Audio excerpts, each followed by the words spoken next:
Halo, perkenalkan nama saya Sadar Putra Nugra. Dalam video ini kita akan membahas topik yang sangat relevan dengan kehidupan sehari-hari kita, khususnya bagi generasi milenial. Kita akan membahas tentang pengaruh media sosial terhadap partisipasi politik generasi milenial. Bagaimana media sosial memengaruhi cara kita berpolitik, apakah kita benar-benar lebih aktif dalam politik berkat media sosial atau justru hanya terjebak dalam aksi simbolis yang tidak berujung pada perubahan nyata. Generasi milenial dikenal sebagai generasi yang sangat terhubung dengan teknologi.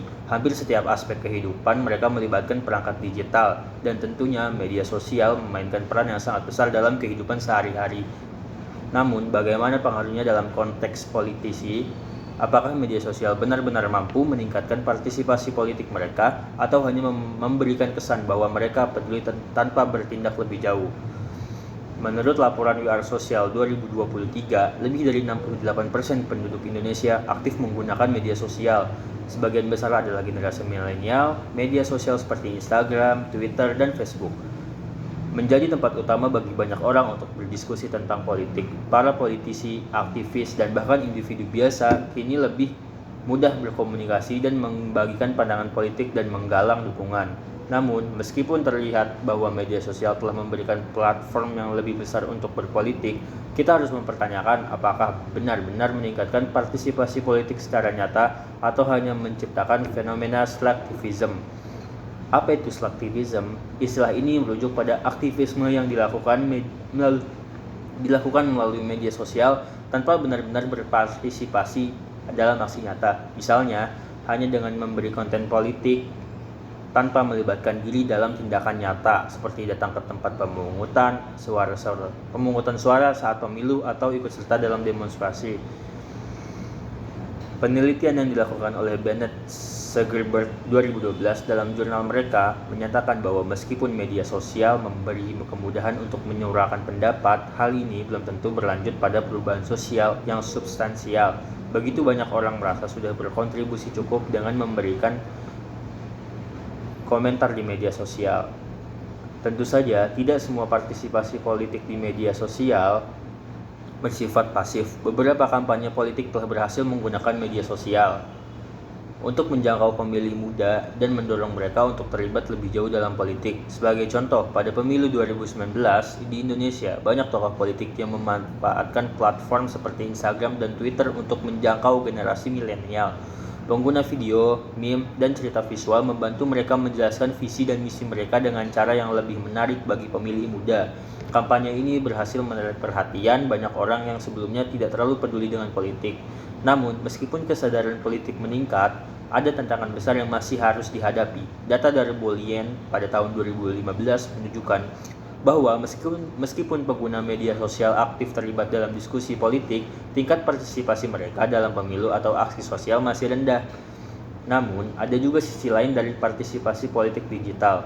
Ketika partisipasi hanya terbatas pada dunia maya, penting bagi kita untuk mengevaluasi apakah pengaruhnya terhadap aksi cukup besar.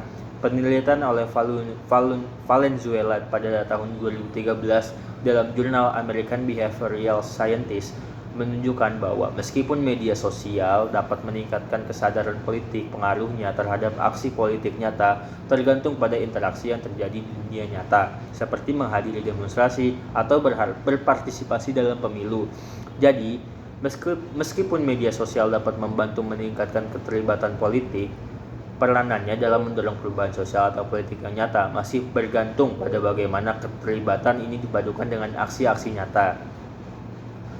Penting untuk diingat bahwa media sosial bukanlah solusi tunggal untuk meningkatkan partisipasi politik. Meskipun media sosial memberikan platform untuk diskusi dan mobilisasi, keterlibatan fisik dalam aksi politik adalah kunci untuk menciptakan perubahan yang nyata.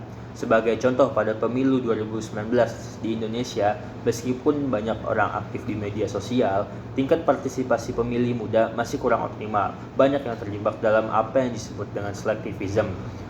Lalu, bagaimana kita bisa meningkatkan partisipasi politik yang lebih substansial? Salah satu jawabannya adalah dengan mengintegrasikan media sosial dengan kegiatan politik offline yang nyata.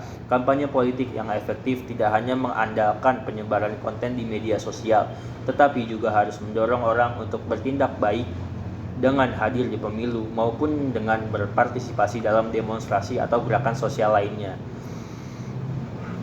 Dalam hal ini, literasi digital juga sangat penting. Masyarakat, khususnya generasi milenial, perlu dilatih untuk mengidentifikasi informasi yang benar dan berguna untuk kehidupan politik mereka. Kampanye yang berfokus pada peningkatan literasi digital bisa membantu masyarakat lebih memahami bagaimana mereka menggunakan media sosial untuk tujuan yang lebih konstruktif. Penting juga untuk mengurangi polarisasi yang terjadi di media sosial. Para politisi dan pembuat kebijakan perlu menciptakan ruang untuk dialog yang lebih sehat dan inklusif, sehingga lebih banyak orang yang merasa nyaman untuk berdiskusi dan bertindak. Media sosial adalah alat yang sangat powerful dan dalam memperluas keterlibatan politik, tetapi kita juga harus ingat bahwa peranannya terbatas jika tidak diikuti dengan aksi nyata. Mari kita semua berusaha untuk tidak hanya menjadi pengguna pasif, tetapi menjadi warga negara yang aktif baik di dunia maupun di dunia nyata. Sekian mengenai topik pengaruh media sosial terhadap partisipasi politik generasi milenial. Saya Sadat Putra Anugrah, pamit undur diri.